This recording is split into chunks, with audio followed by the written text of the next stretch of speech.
부가세를 구하는 공식은 요 공식으로 끝나요. 요 공식. 좀 생소한 단어죠.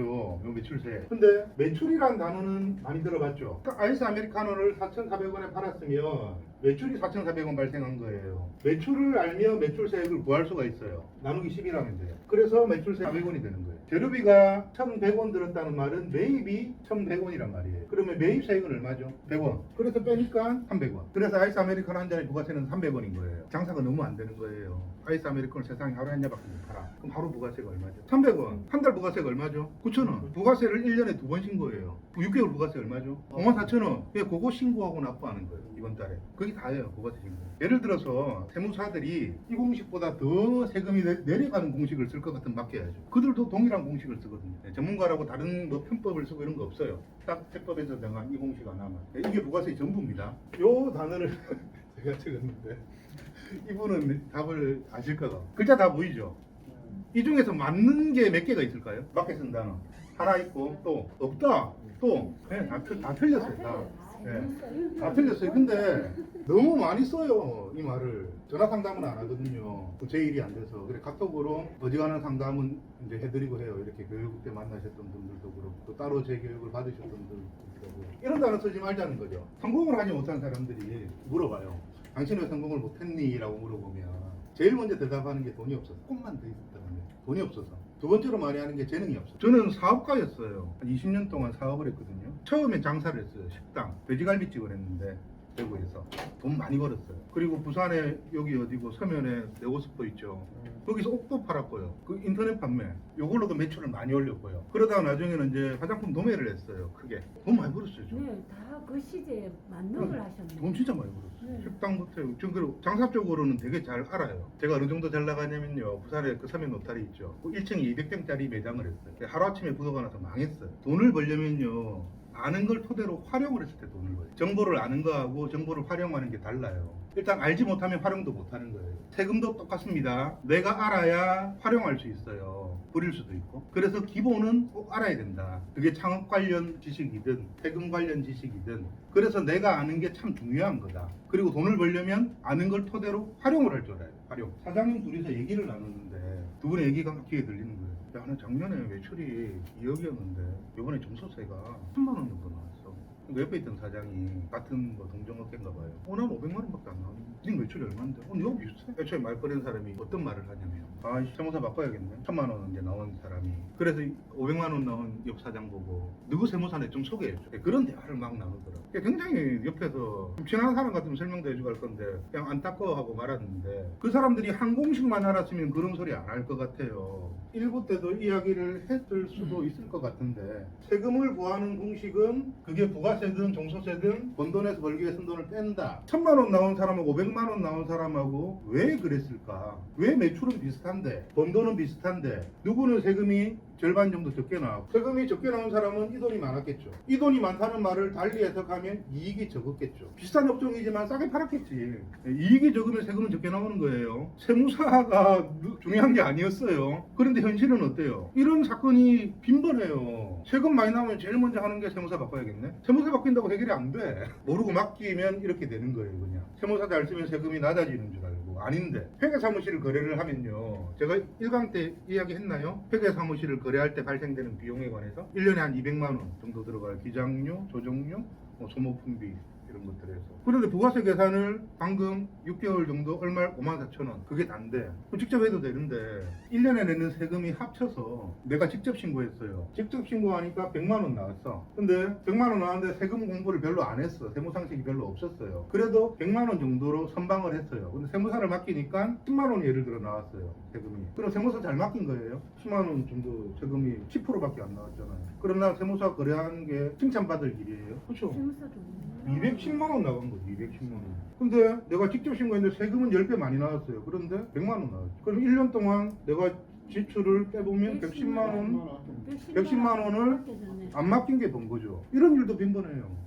잘 모르면 세금이 좀 많이 나올 수도 있죠. 잘 모르면. 근데 금방도 배웠다시피 조금만 알면 돼. 조금만. 내가 이거 10만 원 나온다니까. 근데 조금 몰라도 세무들이 나간 비용만큼 안에서 세금을 내면 득이지. 이 생각도 한번 해볼 필요는 있을 것 같아. 근데 10만 원 내야죠 우리는. 부가세에 대해서 제가 7월달은 부가세에 대해서만 할 거예요. 이 종합소득세하고 같이 하면 헷갈려서 이해가 잘 안 되더라고요. 이게 부가세에 관해서만 할 거고, 그러면 7월달이 지나가면 우리 8월달 때도 만나잖아요. 그때 가면 이제 종합소득세 관련해서 얘기를 드릴 건데, 부가세에 대해서 일단 좀 개념을 알고 있어야 돼요. 프라이드 치킨을 11,000원에 팔았어요. 그러면 매출은 매출액 더하기 매출세액이라는 공식 기억나죠? 11,000원 매출이 발생했죠. 그럼 매출액은 10,000원이고 매출세액은 1,000원이다. 이게 부가가치세, 매출 부가가치세잖아요. 근데 이 돈은 결국 누가 줬어요? 최종 손님이 준 거예요. 그러면 내가 11,000원을 받았지만 내 돈은요 이거예요. 사실 1,000원은 세금이야. 세금. 나라 돈을 내가 잠깐 보관해 놓는 거예요. 네, 내 돈이 아닌 거예요. 11,000원을 받았지만 실질적으로 1,000원은 내 돈이 아닌 거죠. 부가세. 1,000원은 내 돈 아니니까 보관해 놨다가 1년에 한 번, 두 번 모아서 줘 이거였어.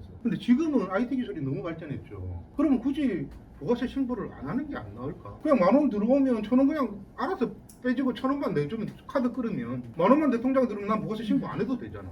네, 간단하게 부가세 신고 안 해도 안 해도 되잖아요. 되고. 세금 신고를 왜 해? 그 정도 충분히 IT 기술이 개발돼 가능하죠. 가능하단 말이에요. 요거 이해가 일단 돼야 됩니다. 네. 그런데 사업자는요, 내가 재료를 사기 위해서 예를 들어 닭을 사잖아. 닭을 예를 들어 5,500원에 샀죠. 그때 최종 소비자가 누구예요? 사업주예요. 사업주. 그때는. 그러니까 이 500원을 빼는 거예요. 매입세액을. 원칙으로 하면요, 손님한테 프라이드 치킨 11,000원에 팔았으면 1,000원은 내 돈 아니야. 나라 줘야 돼. 그럼 반대로 내가 닭을 살 때든 5,500원 중에 500원은 나란 500원을 받아야 돼. 1,000원 주고 500원 받으면 500원만 주면 되는 거죠. 그래서 부가세 계산이 이런 거예요. 지금 신고를 하는 게 왜 신고를 하냐면, 빼기 매입세액은 니네가 알아서 빼라는 게 세법이죠. 자동으로 안 빼줄 거야. 니네가 알아서 빼. 그런데 앞에 매출세액은요 자동으로 됩니다. 손님이 카드 끊죠. 그 카드사와 국세청 정산이 연동이 됐어요. 당신이 이 과세기간 동안의 매출이 얼마야가 딱 드러나요. 예를 들어 뭐 매출세액이 1,000만 원이야 라고 1억 1,000 팔았겠죠. 매출이 1,000만 원이야. 이거는 자동으로 드러납니다. 그런데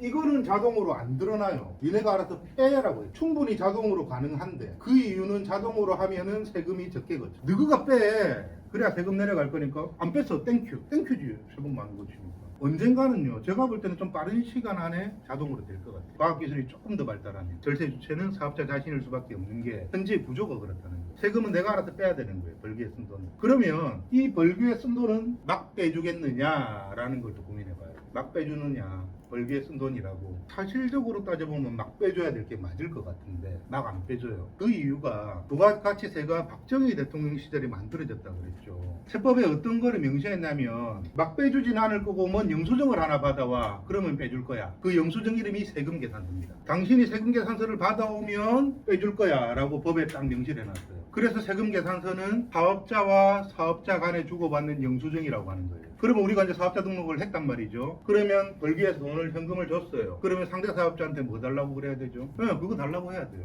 그걸 받아야 빼죠. 돈만 주고 세금계산서를 안 받았어요. 안 빼지는 거예요. 내가 벌기에 쓴 돈 지출은 했으나 세금계산서를 못 받으면 안 빼지는 겁니다. 그래서 세금계산서를 받는 게 참 중요하다. 이런 세무책들에서는 어떻게 표현하냐면 적격증빙을 받으세요 라고 설명해요. 적격증빙. 세금계산서를 꼭 받아야 되는 거예요. 적격증빙을 꼭 받아야 되는 거예요. 그런데 과학기술이 발달했죠. 어느 날 신용카드가 나왔네. 신용카드도 세금계산서와 같은 효력을 주게 된 거예요. 사업자 본인의 신용카드 있죠. 사업자 등록증상의 대표자 명의 신용카드도 이제 벌기에 쓴 돈을 써도 세금계산서 같이 빼주게 된 거예요. 하나 더 있습니다. 현금영수증. 현금 주면 세금계산서를 원래 받아야 돼. 그런데 현금 주고 현금영수증을 끊어도 빼주게 된 거예요. 근데 현금영수증을 발행할 때 주의할 점이 뭐죠? 현금영수증을 발행할 때 내가 사업자면 빼기 위해서 어떤 행동을 해야 되죠? 보통 이제 현금영수증 끊어드릴까요? 이렇게 물어보면은 휴대폰 번호 불러주잖아요. 그거 하면 안 돼요. 사업자 번호를 불러줘야 돼요. 예, 그래야지 지출증빙 현금영수증을 발급받는 거예요. 그러면 기존에 휴대폰 번호 불러주는 거는 근로소득자들, 직장인들 연말정산 받으라고 하는 거예요. 휴대폰 번호 불러주면 안 빼집니다. 사업자 번호를 불러줘야 빼지는 거예요. 그러면 적격증빙의 형태가 뭐죠? 세금계산서는 큰 원칙이고, 사업자 본인의 신용카드, 그리고 지출증빙 현금영수증. 요 형태를 취해야만 빼지는 거예요.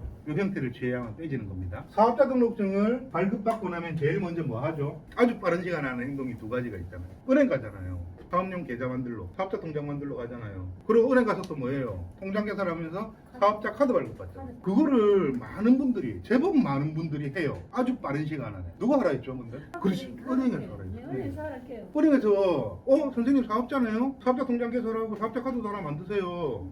요번에 이 카드 끝내줘. 연회비도 싸. 이러면서. 세법에 사업자 카드란 말이 없어요. 은행이나 카드사 직원들은 사업자 카드를 만들려고 할까요? 사업자 카드란 말이 마케팅 용어예요. 사업자 본인의 신용카드가, 사업자 본인의 개인 신용카드가 이 목적으로 쓰이면 사업자 카드입니다. 그런데 이 목적으로 안 쓰이고 예를 들어서 우리 아이가 아파서 병원에 갔어. 그러면 벌기에 쓴 돈이 아니죠. 그럼 사업자 카드가 아닌 거예요. 사업자 카드가 있는 게 아니고 이 신용카드의 용도가 중요한 거로, 용도. 사업에 관련된 돈을 썼니 안 썼니가 중요한 거지. 그 카드도 개인용으로 쓰면 안 빼져요. 사업자 카드를 그냥 무작정 쓰면은 다 빼지는 줄 아는 분도 계세요. 왜냐하면 사업자 카드니까. 사업에 관련된 지출을 써야 된다. 운동선수가 보약을 지어 먹었죠. 그러면 빼져요. 근데 치킨집 사장이 보약을 지어 먹었죠. 안 빼져요. 사업용으로 썼니 안 썼니 판단을 그렇게 한다니까. 운동선수는 몸이 진짜 재산이잖아요. 그러니까 사업용 지출이라고 보는 거야, 나라에서.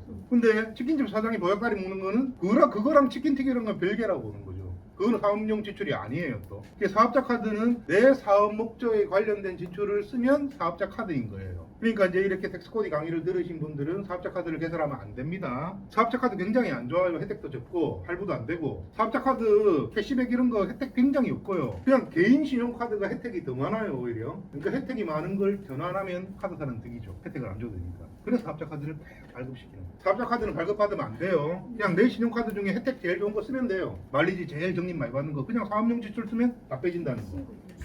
네, 사업에 관련된 것만 빼줄게. 가사경비는 빼면 안 돼요. 써도 상관은 없어요. 써도 아무 문제는 없어요. 근데 계산하기 번거로워요. 나중에 일일이 찾아내야 돼요. 되게 번거로울 수도 있어요. 써도 상관은 없지만. 자, 그러면 통장 사업자 통장을 또 이렇게 만들어요. 안 만들어도 돼요. 일단은 개인 사업자, 법인 사업자에 대한 이해가 좀 필요한데, 개인 사업자는요 열심히 사업을 해서 번 돈은 다 내 돈이에요. 법인 사업자는요 열심히 사업을 해서 벌어들인 돈은 법인 돈이에요. 내 돈이 아니야. 그래서 사장도 월급을 받는 거예요. 법인의 대표이사도 월급을 받죠. 내 돈이 아니라는 거지. 법인 돈이지. 그리고 법인을 애당초 설립할 때 투자를 받아서 많이 설립을 해요. 그럼 투자자들도 있을 거라고요. 그러면 이 돈이 흘러가는 흐름을 보려면 통장을 봐야 돼. 그래서 사업자 통장이 필요한 거예요. 여러 명이 봐야 되니까. 누가 지주머니 들어가는 거 감시해야 되잖아. 그래서 사업자 통장이 필요한 거죠. 그럼 법인은 무조건 사업자 통장을 써야 되죠. 여러 명의 이해관계가 걸려 있다 보니까. 근데 개인 사업자는 그런 게 아니란 말이에요. 내 돈이잖아. 다 번 돈은 다 내 돈인데.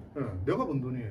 그런데 세법이 개인 사업자도 이제 법인 사업자로 넘어오는 추세란 말이죠. 그러다가 규정을 하나 만들었어요. 복식 부기 의무자로 판단이 되면 사업자 계좌를 무조건 써야 됩니다. 이제 법의 명시가 국세청에서 우편물이 와요. 당신은 복식 부기 의무자입니다. 그래서 이제 통장 만드세요. 제가 하는 말의 핵심은 뭐냐면 사업자 등록을 했다고 남들이 다 하니까 그게 중요한 게 아니란 말이에요. 사업자 카드 발급받고 통장 개설하는 게 중요한 게 아니에요. 어떻게 하면 내 닭을 손님이 많이 먹도록 튀겨볼까가 중요한 거예요. 그러니까 안 중요한 일을 계속 빨리 하는 사람들 되게 많아요. 그러니까 몰라서 그런 거거든요. 그 사업자 통장 안 만들면 뭐 세금 처리가 안 되는 줄도 아는 분도 제법 계셔요. 제가 만약에 사업자 등록을 내고 저는 계속 직접 신고를 하겠죠. 신용카드를 쓰시는 분들은 카드가 두 장이라고 가정을 하면요. 하나는 이거 아닌 지출. 그러니까 회사용, 가정용을 구분을 딱 해서 두 개를. 그래서 내 스스로 회사용이라고 생각한 것만 홈택스에 등록을 해놔요. 그리고 벌기에 쓴 돈은 이 회사용 카드만 계속 쓰는 거예요. 그러면 신고가 편안해져요. 그런데 이 카드에 홈택스 등록한 카드에 개인용도 있고 회사용도 있고 막 섞여 있어. 그러면 신고할 때 어떤 일을 해야 되냐면요.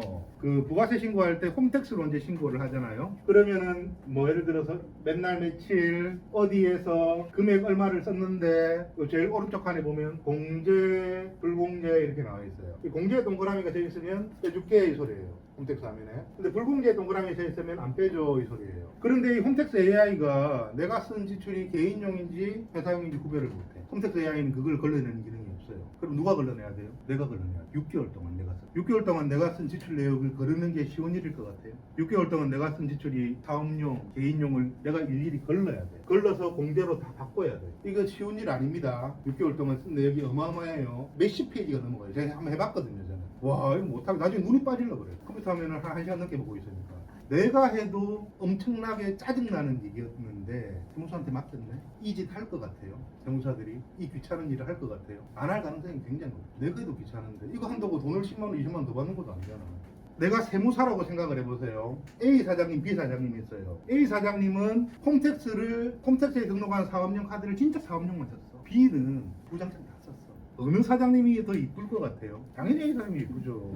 수수료는 똑같은데 일 처리를 굉장히 깔끔하게 해요. 그러면 세무사는 어떻게 생각해요? 아, 이 사람 좀 알구나. 이렇게 깔끔하게 할 정도면 아, 대충 이 계산의 원리를 아는 사람이구나. 그래서 한 번 더 가줘요. 근데 하는 짓거리가 내가 설렁설렁해도 이 사람이 내한테 뭘 할 소리가 아무것도 없어. 맞죠? 그러니까 제가 만약에 이제 홈택스에 신용카드를 등록한다면 하나만 등록할 것 같아요. 아니면 여러 장을 등록해서 그건 사업용만 쓸 것 같아요. 예. 개인용 쓸 카드는 철저하게 분리를 해놔야 되죠. 그래야 신고할 때 편하네요. 다른 목적이 아니고. 사업자를 구분하는 방법이 여러 개가 있어요. 개인 사업자, 법인 사업자. 그리고 또 다른 게 구분하는 방법이 과세 사업자, 면세 사업. 과세 사업자, 면세 사업자. 이렇게 구분하는 방법도 있어요. 면세 사업을 처음 하시는 분들은 세금 안 내는 줄 알아요.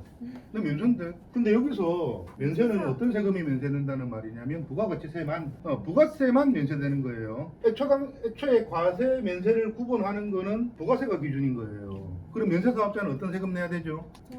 종소세 내야 돼요. 자기가 번 수익 있잖아요. 그 면세 사업자는 세금 신고 뭐만 하면 되죠? 종합소득세 신고 한 번만 하면 돼요. 자진신고 방식이라는 거죠. 당신이 한 해 동안 얼마 벌었는지 얼마 썼는지 우리가 자세하게 알 수 없으니까 면세 사업자들은 사업자 현황 신고서라는 걸 제출합니다. 그건 납부하는 게 아니에요. 1년 동안 판매했던 걸 그냥 적는 거예요. 얼마 벌었고 얼마 썼고를 쭉 적어서 2월 달에 한번 제출하는 게 사업장 현황 신고서라고, 그거는 부가세하고 개념이 조금 달라요. 종합소득세 때 반영하기 위해서 그걸 써내라 그래요. 이유는 과세사업자와 면세사업자로 분리가 되는데 면세사업자도 종합소득세를 내야 된다. 그러면 면세라는 게 어떤 게 면세일까요? 면세, 부가가치세가 붙지 않는 거, 공수선물 맞아요. 1차 식품, 가공하지 않은 1차 식품은 면세입니다. 또 어떤 게 있죠? 병원, 서점, 요즘에 그 공부방 교습서 이런 거 많이 하잖아요. 그것도 면세, 교육에 관련된 거. 그런 이제 업을 하는 사람들은 면세사업자로 분리가 되고요. 면세 제품이 아닌 걸 취급하는 모든 업종은 과세사업자로 분리가 돼요. 과세사업자. 과세사업자는 또 두 가지로 구분이 되거든요. 이해만 하시면 됩니다. 안 해오셔도 돼요. 과세사업자는 이렇게 구분이 돼요. 일반과세사업자, 간이과세사업자. 요거는 일반과세, 간이과세 이거는 잘 몰라도 들어는 봤을 거예요. 일반과세와 간이과세를 구분하는 과표는 4,800만 원. 4,800만 원도 머릿속에 많이 있는 숫자죠. 간이과세 사업자로 사업자 등록을 냈습니다. 그런데 1년 매출이 4,800만 원이 넘어갔어. 그러면 일반과세 사업자로 바뀌어요. 근데 여기서 주의할 게, 내가 식당을 간이과세로 11월 달에 사업자 등록을 했어요. 근데 11월, 12월 매출이 1,000만 원이었어. 그래서 그 사장님이 어떤 생각을 하냐면 내년도 간이과세야 라고 생각을 합니다. 틀린 말. 연매출은 월 환산해야 돼요. 한 달에 400으로 이해를 합니다. 연 400으로 이해를 하지 마시고 월 400으로 이해해요. 오픈한 달이 11월 달이면 2달. 800이 넘어가면 일반과세로 바뀌는 거예요.